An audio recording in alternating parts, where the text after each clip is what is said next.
wabarakatuh. Kami kadet remaja sekolah SMK Tawau 2 akan menunjukkan 4 jenis ikatan. Saya Syawal Magesi akan menunjukkan ikatan simpul manuk.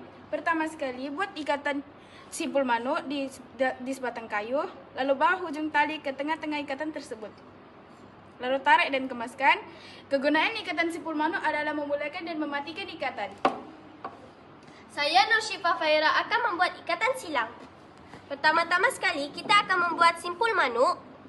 Untuk memulakan dan mematikan ikatan, tarik ujung tali, masuk ke dalam silangan X tersebut. Tarik dengan kuat.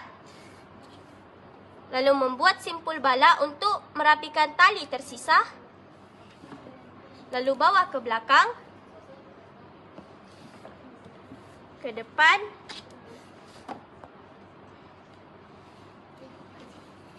tarik dengan ketat. Ulangi cara tersebut sebanyak 3 atau 4 kali.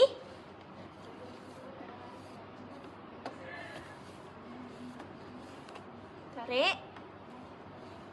Buat satu lilitan. Lalu lilit di antara tali tersebut sebanyak 2 atau 3 kali. Tarik dengan ketat. Lalu membuat simpul manuk untuk mematikan ikatan. Seperti ini.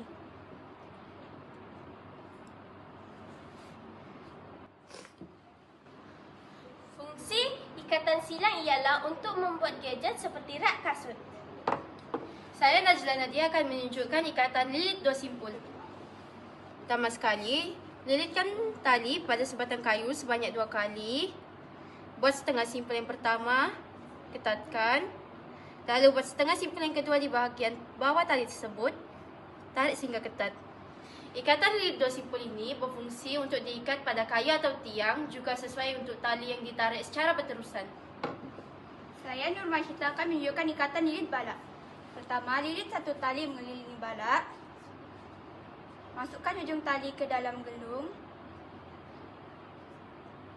Ketatkan tali. Ikatan ini digunakan untuk mengikat tiang atau bala agar mudah diangkat dan diturunkan. Sekian, terima kasih.